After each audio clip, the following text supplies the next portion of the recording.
when the Bible talks of peace, it is always based on justice and righteousness. దేవుని వాక్యము ప్రాముఖ్యంగా సమాధానం గురించి మాట్లాడుతున్నప్పుడు దేవుని యొక్క నీతిని గురించి న్యాయం గురించి మాట్లాడుతూ ఉంది. That means if you want to enjoy God's peace in your life, you must be a person of justice. That means you must be fair in your dealings.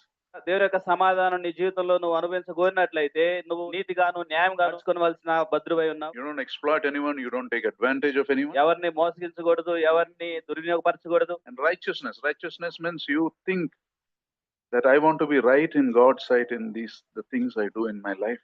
నీతి అంటే అర్థం ఏంటంటే దేవుని సన్నిధిలో దేవుని ఎదుట ఈ విషయాలు అన్నిట్లో నేను సరిగా నడుచుకోవాలి, సరిగా జీవించాలని కోరుకోవటం. Sometimes impulsively we badly want what self is telling us. We won't look at what God is telling us.